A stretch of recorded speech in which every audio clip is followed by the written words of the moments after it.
Thank you so much. Congratulations once again. As we get set for our next session, we would also like to thank our associate partner, NetApp Accelerator, associate partner, Department of Science and Technology, and STPI as well. Let's move on. Many interesting sessions that have been lined up for you, many more insightful conversations that we have lined up for you. Staying with the theme of this year, which is the new Bharat, which is far more confident, bold, and inclusive, let's get into the nitty-gritties of various sectors, or what is the kind of potential that is still untapped. So what we now want to speak over the next half an hour is how can you break barriers, how can you navigate through the new Bharat landscape. And for this, I would like to thank Maruti Suzuki Innovation. This session is powered by them. We want to thank them for their continuous support. Let me not take any more time and invite our esteemed panelists and guests and chair for this session. Rashi Gupta, co-founder and chief growth officer at Rezo AI. Vansh Oberoi, managing partner, VC Grid and CIO Venture Catalysts. Subodh Sachin, director, STPI. Bhavesh Punjabi, Regional Director, North, MongoDB. Rohan Chatwal, Head Innovation Center of Excellence, Maruti Suzuki, India. And Nimisia Ujain, VP and Head, The Circle FC. Rohan will be chairing this session. Could we have a huge round of applause, please?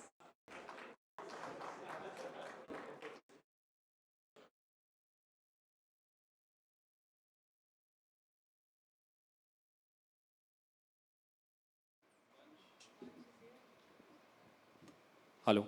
Vansh, are you here or you're having your coffee or something?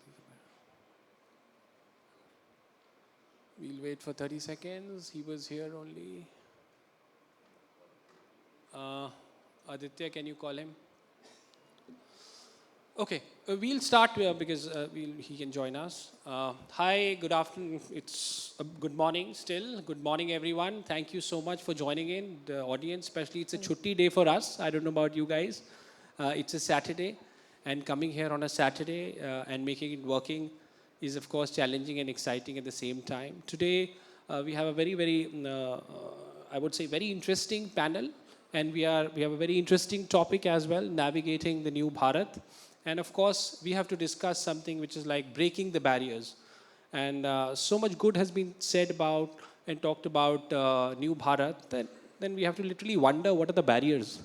So before I go on to the topic, I would request each of the panelists to take 30 seconds to just talk about your background, which organization you represent, and what are you here for. Yeah, maybe we can start with you, Bhavesh. Thanks, Ron, and thank you for chairing the panel. Good morning, everybody. This is Bhavesh Punjabi. I represent a company called MongoDB. It's one of the world's most loved and popular data platforms.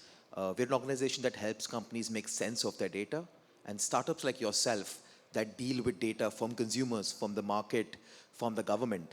It helps you obviously analyze that data and make it relevant to the business that you're operating in. Hi, this is Subodh Sachin. I'm Director of Software Technology Parks of India. I take care of startup and innovation, the initiatives of the STPI, which is an autonomous society of Ministry of Electronics and IT. We do have multiple programs today, and along with those programs, we support startups across pan-India. So we are one of the biggest incubators, accelerators, mentorship program, which we run from a platform of STPI. Hi, good morning. I'm Nemesisa. I am part of an innovation ecosystem in Delhi-NCR called The Circle.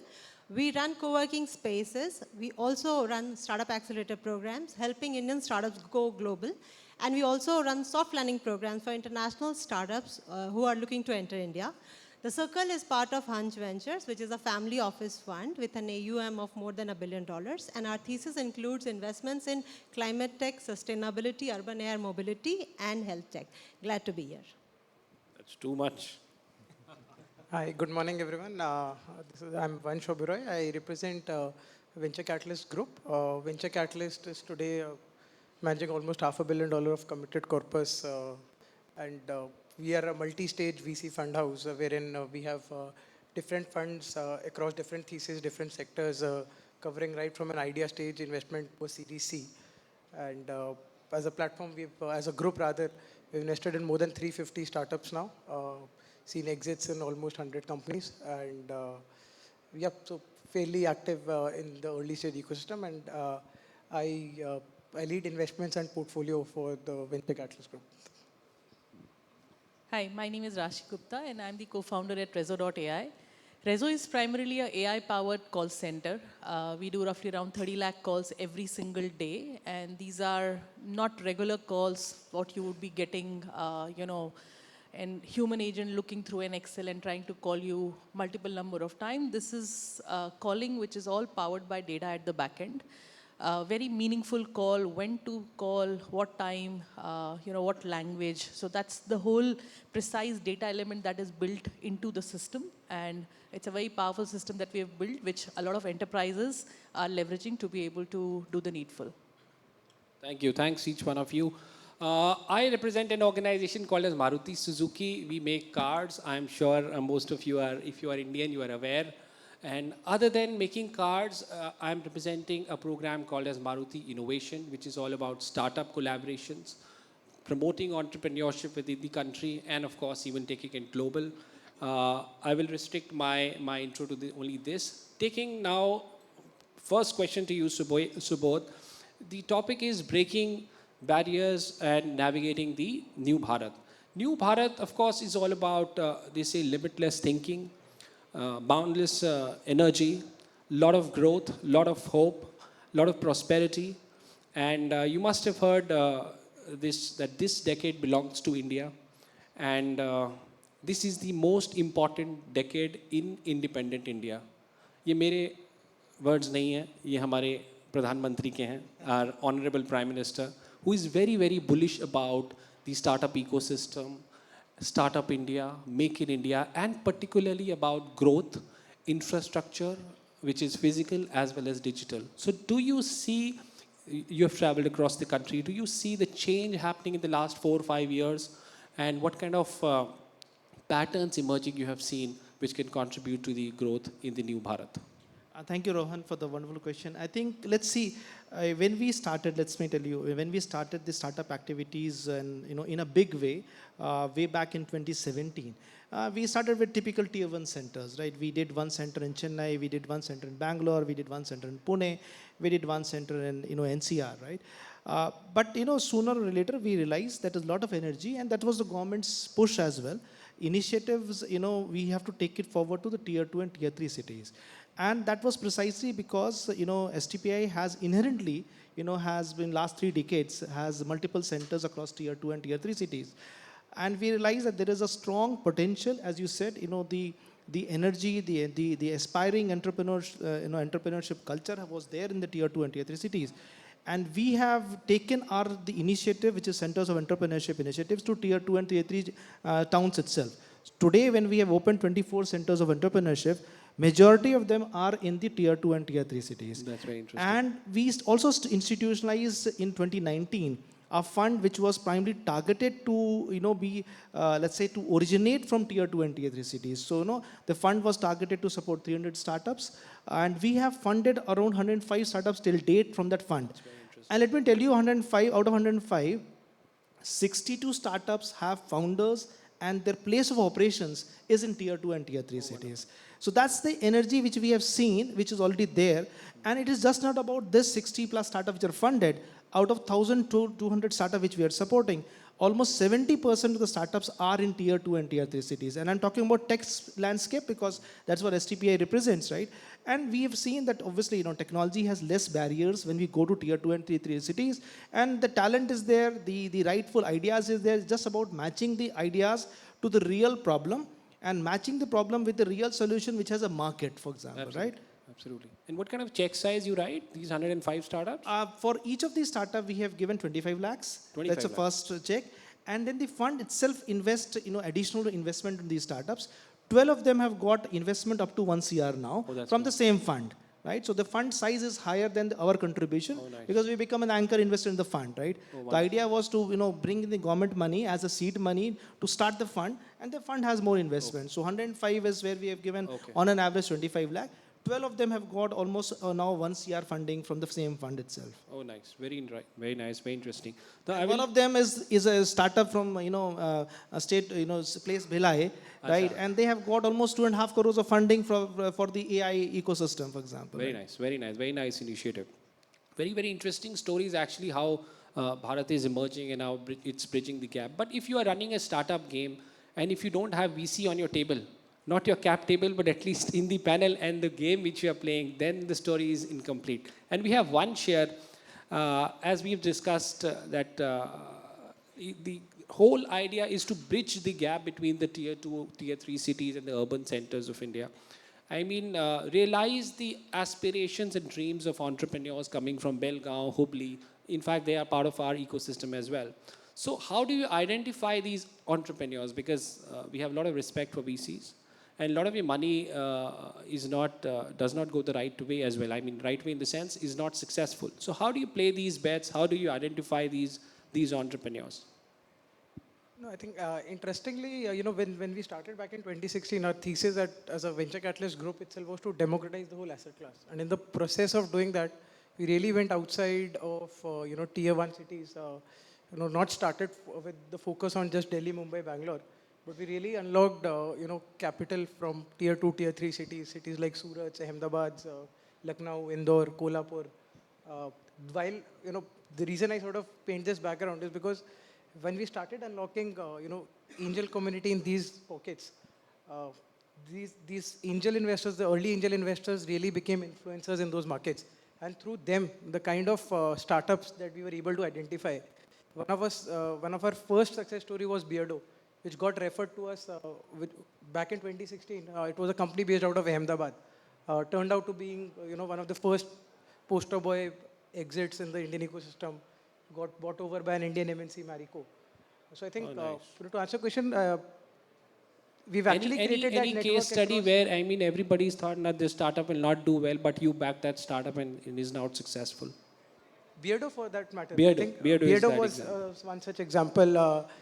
I think now everybody would have seen TV ads of a company called India Gifting Portal. India and Gifting recently had Motilal Oswal fund investing in the company. We've backed this company since the first round, and that company is was based out of Lucknow. Now they've moved to Bombay. Enough and more such examples. Rare Planet is another success story for us. Okay. The company, now I'm sure travelers are seeing a lot of their stores at the airports. In fact, interestingly, from the companies that we have exited, the ratio from the founders where we have backed companies from tier 2, tier 3 cities, they have actually given us much better exits. Pixis is one such example. When we invested in the first round, it wasn't even called Pixis, it was a company called Absentia. Absolutely. So I think HESA is another success story that's happening in our portfolio. So overall, I think the key is having these influencers and a large network of angels that we work with. They really play a very active role in helping us meeting right teams there. And now it's the network effect that's really helping us. And what sort of check size you generally write? What kind of investments? So from Venture Catalyst, we typically write $500,000 to $1 million check. $500,000. But as a group, we have an idea stage accelerator fund that's called 9 Unicorns that does first checks of $100,000 to $500,000 and then tops up another 1 to 2. So if there are startups sitting here or they're in the booth, you know whom to contact. Vansh is here with $500,000 at least. At least. Thanks, Vansh. Now I move to very interesting company. I found your name very interesting, MongoDB. I mean, I was reading your website, your core values are like fearlessness, collaboration, innovation. I mean, all the new words which are probably very important for navigating the new Bharat. And it would be cliche to say that data is the new oil because now everything is based on data, whether it is oil or not, but you cannot run anything without data. And now there are talks about the use of data. Of course, number one is availability of data, but use of data, which is called as ethical usage of data. So how do you see the usage and availability of data, especially in tier 2, tier 3 cities, which helps entrepreneurs to build products and services which serves not only tier 2, 3 cities, but India as a whole? So can you share some light on that? Sure. So first let me unpack the name, right? So Mongo is a subset of humongous, right? So from humongous you get Mongo and that's where the sort of the name comes from. And it's literally the name that's chosen because we deal with large quantities of data, right? Vast sets of data, not just data for your customers, but also for the government and for citizens, right? And sort of that's the sort of scale we're talking about, the scale that today's Bharat requires. And as Rohan rightly pointed out, data is very critical to any organization today. It's not just critical, it's actually the lifeblood of that organization, right? And if you're not able to manage that data well, deliver the right insights, and use that data for something that's a buzzword today, AI, right? How do you actually make intelligence out of that data? You're obviously not in the right space, right? You may be in any industry, but if you're not using data well, you're not in the right space. One of our customers, I can talk about a fintech player that's done a great job of this. Coming to tier 2, tier 3 cities where today's next gen of population and the next business ideas are coming from, this fintech player has gone about and the merchants there are unbanked. So we're talking about people who are selling food, selling products, not in shops, but maybe on a tailor or maybe on their bicycle, right? How do you provide these people with the right level of funding, right? And that's really micro size. How do you provide them right level of funding for what they're trying to do, for the business they're trying to create, a pakoda wala, pani puri wala, right? No government, no bank today supports them or gives them credit because they don't have a standing in the industry. Yeah. And that's where this fintech startup has gone ahead and they've analyzed their transactions and using the right data models, given them an equivalent of a CIBIL score. So they have a score, they have a credit score which they can get loans on, right? And that's how you use data to even empower the smallest merchant, the smallest person out there in Bharat. Oh, very interesting. How startup friendly are you, Bhavish? I mean, how expensive or inexpensive is MongoDB? Because data hai to महंगा होगा. No. So I think that's a great question. So I think what's very, very unique about MongoDB, we're an open source data platform. Anybody in this room, any of your developers can go to the internet and download MongoDB. And we're not talking about downloading a scaled down version, downloading a sub-featured version. You are able to download the latest version of the platform. You're able to utilize all the features on the platform without any cost to you, right? And that's what I think empowers startups and developers in these startups to be able to adopt us, right? And therefore, if you look at the downloads we have, the growth we have, is purely because of the accessibility we give to startups like yourself. Very interesting, very interesting. Thank you. I'll now move across the panel there to Rashi. Rashi, we've been in panels before. She's a co-founder of a very interesting startup called as Rezo.ai. I always call her data queen because she consumes a lot of data. She and her machines, of course. And she's a firm believer of destiny. You remember the chat which we were having over a cup of coffee. So Rashi, the entire talk is now navigating through this Bharat and make it a big, Viksit Bharat in years to come. The government said 2047, why not make it even sooner than that? So what kind of new inventions they are doing to navigate to smaller cities? And are you sourcing talent from them? Are you co-creating solutions for that market? How are you using these AI, IoT, blockchain, new technology, especially the data part, to navigate and make a dent in this ecosystem? Yeah, so Ronsan, primarily what we are doing is, as I said, we were doing 30 lakh calls every single day. 60% of these calls are contributing to the rural India. And when I say rural India, the languages vernacular obviously comes to the forefront. There is a whole contribution of the data which is residing, right? So what we are trying to do is we have inbuilt a lot of data models, the LLMs and all we've gotten, right? The perspective that Rezo carries is rather than just making these calls on behalf of the enterprise to their customers, right? Or on behalf of Indian government to the, Indian base, right?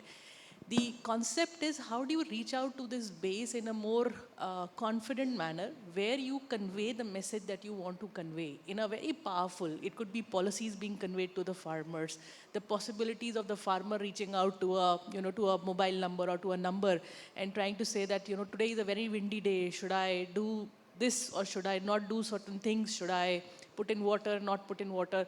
So there is a lot of conveying of a basic premise, right? Very, very basic ideologies. If you do them right in the language at the time when it is very much needed, you could basically lead that mark. And that is what Rezo is contributing, right?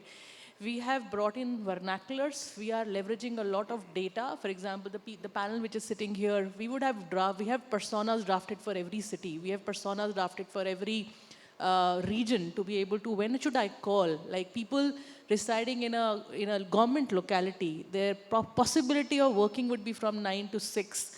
Anybody in an enterprise, Gurgaon, everybody will be working from, I don't know, 10ish to maybe like long hours. So we have built personas at a city level where I know what time will a particular region people will pick up my call. So, you know, if I calls call are at the made right accordingly. time, right, the possibility that my conveying of the idea, whatever I want to communicate from government side or from the enterprise side, that becomes more powerful. That's the motive that we are carrying. Very interesting. Of course, there's a lot of data which helps you create these personas, but how do you contextualize all this? So, Because I'm sure you have not traveled all these states in India, and how do you contextualize what this data is saying? yeah, so for contextualization, obviously we leverage the brand know-how, right? I mean, if the brand, if it's a recurrent one that we are doing with the brand, right? We know it's the same customer that has got in and will go to the last channel, right? Last milestone. So I know the whole journey. When I know the whole journey, I know what is his recommendations, what does he buy, what is the factor that he latches on to, what kind of offers would he latch on to, what kind of questions is he asking. So we have built not only at a data level the time and the language, but also the context. What does he want? What is his persona typically like? What can I convey in the most easiest format? Very interesting, very interesting. Now, next I will move to Nemesisa San here. She represents a very, very interesting organization called The Circle. And I don't know, I haven't seen her passport, but what I know that she keeps traveling a lot to different countries. And it's very, very important to have a global perspective in what we are doing in India. Of course, we're talking about Make in India, Indian startups, promoting Indian startups. But you would recollect that in 1983, there was a company called as Suzuki Motor Corporation, SMC, Suzuki, which kind of had a bet on India, Indian market. They did set up a plant of 100,000 capacity in 1983 when the market size was only 40,000 cars per annum. So the technology from Japan not only changed Maruti Suzuki, probably changed the landscape of automobile in India. So we are not averse to having global startups who can actually collaborate with Indian startups, Indian corporates, and make it big here. And your organization, I believe, can help in getting these global startups to India. So how can you actually make this happen at a faster pace? Sure, Rohan San. I think India today, as you rightly started the conversation with, we have the opportunity of a lifetime. Right now, we are at $3.5 trillion, and we will be a $10 trillion economy in the next few years. And what we can be is like a gateway to entire South Asia. Dubai today, is well known to be a gateway to Middle East, to Europe. Can India also be that, the innovation capital? Indian IT talent, Indian IT leadership talent is legendary now. So startups and innovators from across the world actually want to build products for India.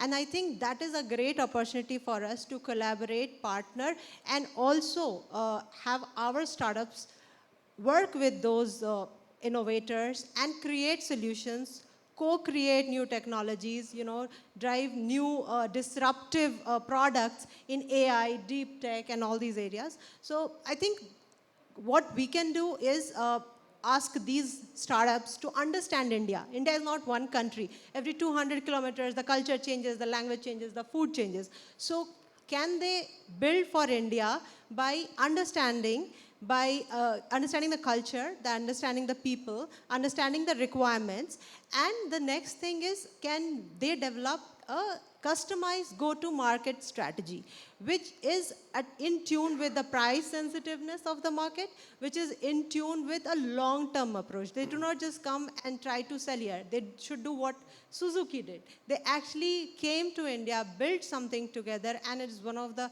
biggest names in mobility across Asia today. Yeah, absolutely. The cost is equally important. We are also in touch with many global startups and incubators and the aggregators. They, of course, come here, meet. The meetings are very nice, very cordial, but they don't come back.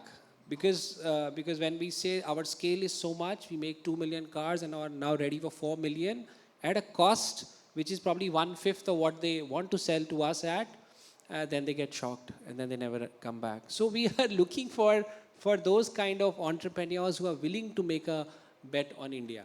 So that's very interesting. Now I will just do a quick round two. Subodh-san, there are some students here and young entrepreneurs sitting in the audience and across. Probably you can throw some light on which areas, which new age technologies they should focus on when they are building their ventures, because many of them have started something. Maybe they are not aware whether they are on the right path or not. But can you guide them which areas they should focus on? Because you are like from STPI, you are like deep deep down into the technology. Well, I think let's take the view what government of India is trying to look into and what are the emerging areas. Yesterday, we made a release of a book on the deep tech area, and we see the implementation of deep tech across the sectors, whether health, whether it's finance, whether it is agri, whether it is education, or even space tech, right area. There is a huge opportunity which are emerging across the world and especially in India. Similarly, I think we heard in the panel, there's focus on the AI is strongly there, and the government of India has come out with the scheme to support all the AI ecosystem with the 10,304 crores layout, and most of this money is towards making AI not just the application of AI, but trying to bring in the new LLM models, new applications, maybe on the side of making the AI more responsible, and all that is emerging, and there's a lot of fund which will be going across the AI ecosystem. So one area in which I would suggest all of you guys to come forward is the AI. Second is, if you see last year, the government of India had launched a quantum mission. And the objective of the mission was not just to create the quantum capabilities and capacities in the form of, quantum computing, but also to give a longer, edge in terms of how do we create new application around the quantum computing. And that's something which is happening. Similarly, with the India Semiconductor Mission, which was launched, though the target was the setup of fabs, but also the design linked in the DLI program of that particular initiative is targeted to create the lot of design companies which are working on the semicon value chain, right? Yeah. So these are the areas in which government is very, very bullish, and we within STPI are also seeing a lot of activities around the same.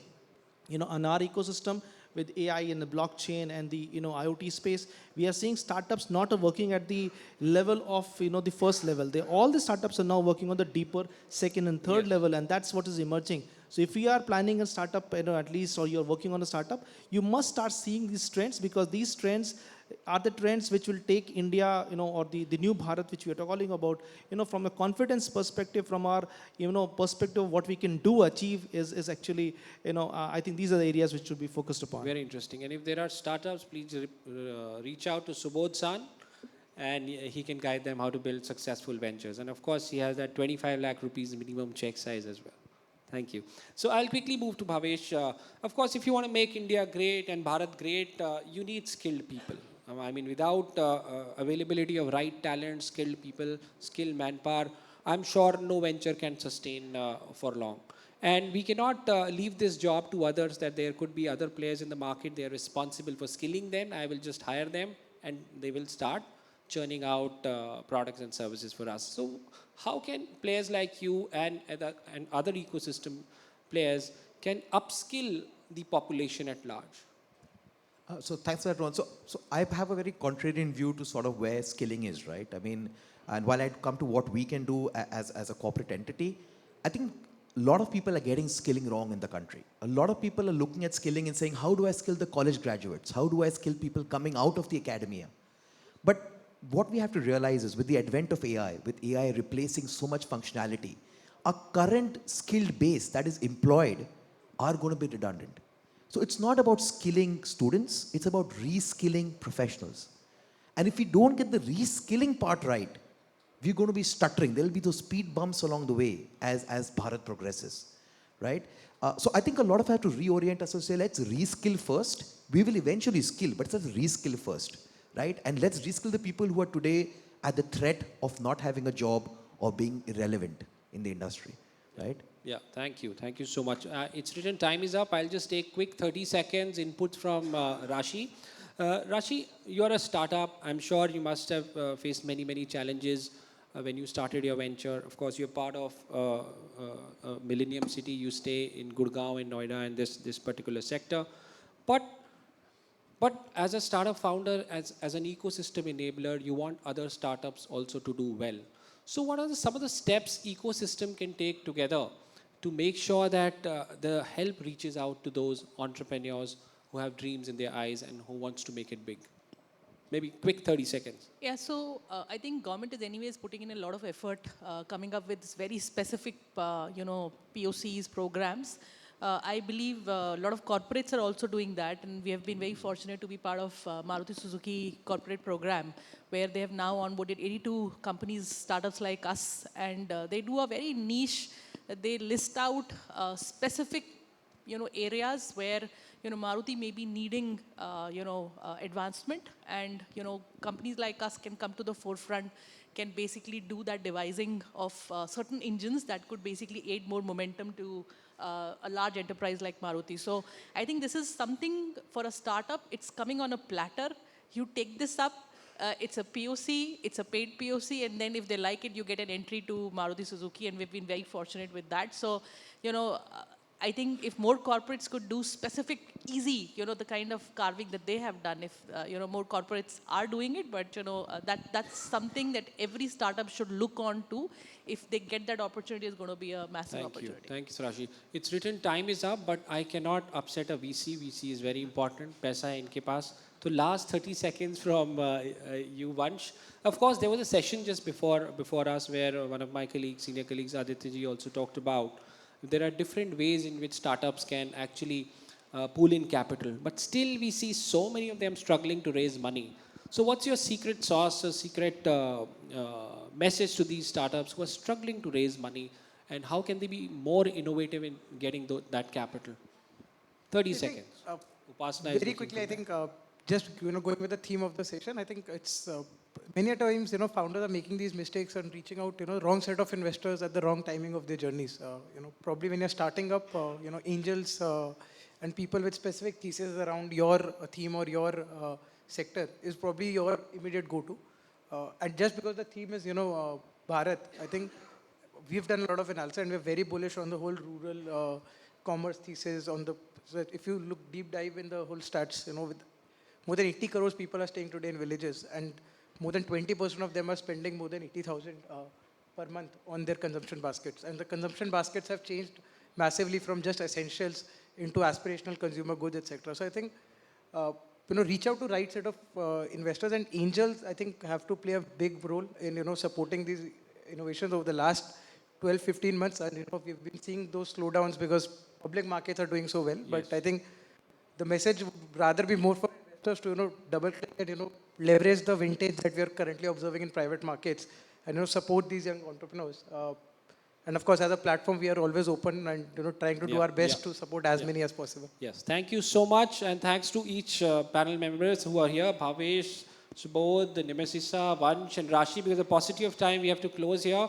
And can we have a huge round of applause for all the panelists who came here on Saturday and shared beautiful insights, which I hope are meaningful and relevant to you, and you make use of the best information. Money is here. So he has got some money. Vansh has got some money. She can do a lot of AI stuff. Database inke paas hai. Nimesisa can take you global if you want to go to Israel, Japan, anywhere. And of course, Maruti can give you car. And of course, lots of business. Thank you so much. So Rohan's done already half my job, but I'll request once again a huge round of applause for all our panelists and a small token to be given to our esteemed guests as well.